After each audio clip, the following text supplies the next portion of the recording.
Hey, Nation, dog days of summer, back with Lisa Shorr. How you doing? I am trying to stay cool in the heat, Harry. Staying cool. I'm in Austin, Texas. We've had the summer of the heat down, and now I do see you're getting some heat up there in the Northeast. Well, hey, listen, I want to talk about the IT Nation Secure Conference in June. First of all, what is the conference? What was your experience?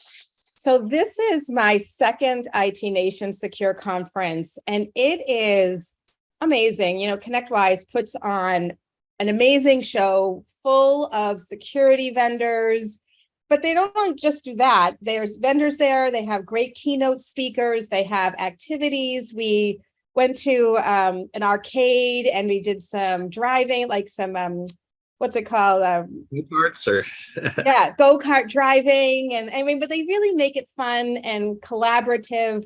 And so far, this is my third time at an IT Nation event, being able to get up on that stage and speak. So they have all kinds of presenters from the tech side of things for sure, but also business development, personal development. And they really think about the holistic MSP, not just really siloed on just the tech. Yeah. So let's talk about that. You gave a speech. What was the speech about? So my workshop was called 5 Key Soft Skills, and I'm looking at my handout from the presentation, 5 Key Soft Skills to Master when Selling Cybersecurity. So in this presentation, Harry, it's so important that MSP owners have a mindset that their entire team are business development professionals as well. Now, I'm not saying that they have to be sales professionals, but business development in the sense that when your engineers are on site, we want them to close tickets. And yes, we want a great response time and an efficient response time.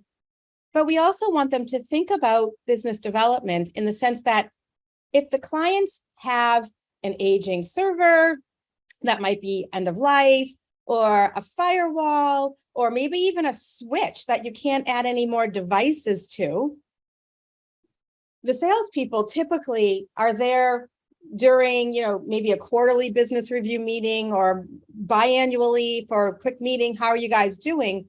But the engineers are there on site. So it's like the boots on the ground. So I was training IT Nation members and attendees on how I train my MSP, as well as my clients, on how to identify opportunities to sell. So first we talked about what is a personal brand and why should you care? A personal brand is how people view you when you walk into that room, but more importantly, how do they remember you when you leave the room?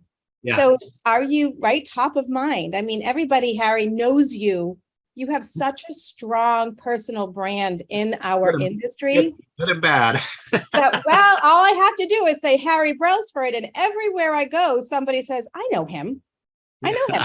And that's my mission with Shorr Success. And with me, my mission is for people to know me. I want them to know me for being synonymous with branding, personal branding, putting your best foot forward, building relationships and connections in an empathetic and authentic way. So we started there, and then I taught them a process.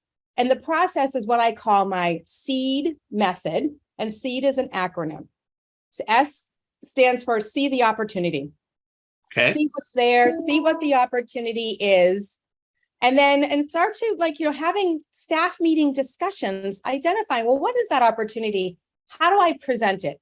E is to engage the client. Once you've figured out, okay, this is the issue I'm having, well, this is what I'm seeing on site. It's a non-threatening conversation when the engineer goes and says, I noticed, or I see, I'm concerned about. So that's E, is engaging the client, telling the client. Now, the second E is engaging sales. So once the engineer has made the recommendation, and that's a key word, Harry, it's recommendation. I'm not saying they're there to close the sale, but make that recommendation, then they've got to let sales know. And I'm going to do a quick little scripting in a second, so I'll be able to button all this up for you in 1 second. But then B is deploy. The last piece is the honor of deploying the closed deal. Not every deal is going to close. Not every suggestion is going to close. But how nice is it to actually see the fruits of your labor, because you identified something and now you've made that client more secure, more productive, more efficient. So the last thing I want to say about this, Harris, I want to share with everybody here 3 conversation starters. You might be thinking, oh my God, Lisa, what do I say? I have no idea how to train my team, what to say, how to say it. Now, my first thing is make sure your voice is in an empathetic, concerned tone. You want to have a little bit of urgency in your voice, a little bit of concern in your voice. And I want you guys to write down 3 things. And this is in recording, so you can stop and play as I say these things. The first one is, have you thought about? So have you thought about upgrading your computer? Have you thought about, upgrading your switch? Have you thought about? The second is, I'm concerned. I'm concerned about your server being end of life, and Microsoft is no longer going to send any updates to it. And that could create downtime. It could create security holes in your network. I'm concerned about. And then the last one is, hey, I noticed when I was calling you that your phone system sounds choppy. We have what's called a VoIP, or voice over IP phone system, and it's all in the cloud. You can provision it, or you can set it up in the cloud. You can do anything you need. You can add new employees, take away employees, extensions, everything you need in the cloud, and it sounds much more clear than an on-premise phone system. Now, the last piece is, I want you to close with, can I have, and whoever in sales. So for my MSP, for Secure Future Tech, for example, I would say, is it okay if I have Eric give you a call to talk about a phone system? Is it okay if I have Eric give you a call to talk about upgrading your server? And if the client says absolutely, or yes, or, I'm not quite sure, I'm ready to talk about it yet, but yeah, you can have Eric call me. Then the engineer needs to go right back to whoever it is in sales at their MSP and let them know that there's now an opportunity to have a discussion. It doesn't mean that it's getting closed, but there's an opportunity. And that's so powerful. And it's a complete mindset shift, Harry, from actually thinking, well, just go in, close the ticket, put in your notes and leave. I'm asking for relationships. Yeah. You're bringing. I'm actually slightly traumatized by your description there, because I'm spending a lot of time in the private sector again, which I'm really enjoying.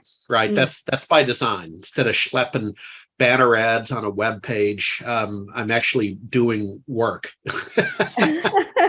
Well, I love that you're connecting. That's what's appealing about you.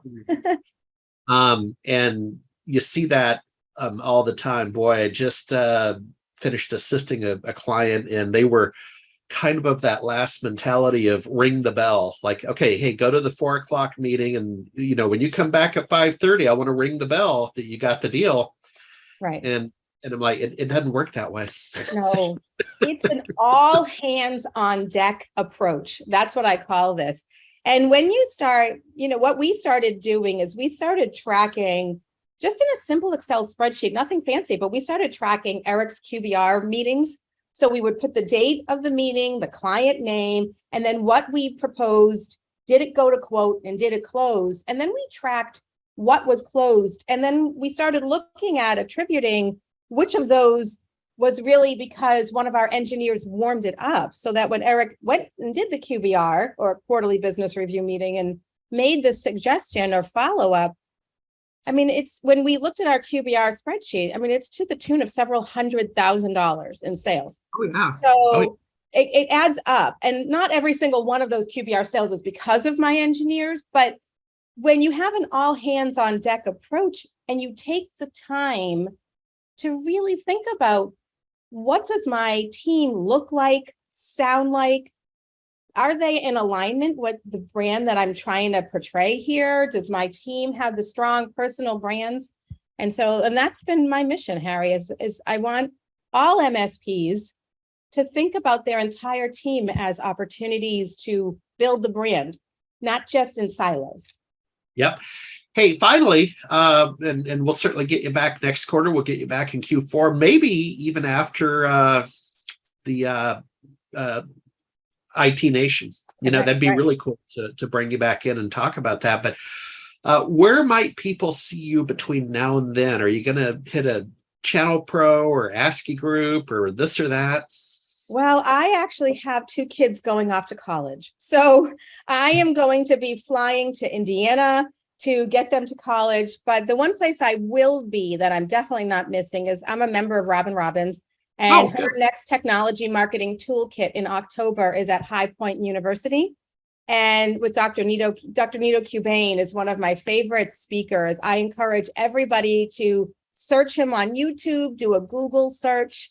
He's the president of High Point University, and he's going to be talking to us about our mindset, he talks to us about our circle of influence. Who are the people that influence us? Like, there's a reason I'm on this podcast with you, Harry. It's important for me to align myself with people that I respect, that I trust, that, will help me build my brand, right? Frankly speaking. And that's why I'm here for you too. So it's, and then we should be open about that and honest about that think about your circle of influence and who's going to help you grow. And that's one of the things that Dr. Cubain. So I will be in North Carolina. I'll be in Indiana, bringing my daughter to college. And then I'm flying off to North Carolina for the Technology Marketing Toolkit Q4 meeting. So those are my 2 big things. And I'm hoping to also attend IT Nation Connect as well. Oh, of course. Yeah, I'll bounce off that last comment and we'll call it good. The circle, interesting topic is I'd like to say I'm expanding and evolving my horizons by being in a startup in the Canatech areas, but we still have SMB Nation. And it's interesting how that's a whole new circle of influence. It's a totally different crowd. Right. And then it calls into question, quite frankly, the concept of maybe shrinking. It's not quite the right word. What I'm trying to say is I have to really manage my time since I'm in a couple of startups. And so on the SMB Nation side, which we honor and we celebrate, but there sometimes there comes a time and a place to be blunt where you just have to exit people from your life. The relationship's not as functional as it was. Right. No, that's hard, but you're right. You're absolutely, if they're not serving you in a way that supports you emotionally, profitably, but they're just really emotionally draining you and bringing you down, then you're right. That's the hardest part, is aligning with people who are going to lift you up versus bring you down. And starts with your mindset first, which is really tricky, and taking ownership of it. And then physically, I've had to do that with certain people in my life. And it was painful. It was painful. The repercussions, because they were friends with other people, but that I lost as friendships as well. But at the end of the day, you only have so much. As Nito Cubain would say, I don't manage my time, I manage my energy. That's his big statement. I manage my energy. So I only have so many hours in a day, just like everybody else. Where's my energy going to be spent? So make that the final word. We'll see you next quarter. Take care. Take care. I'll see you next quarter. Thank you.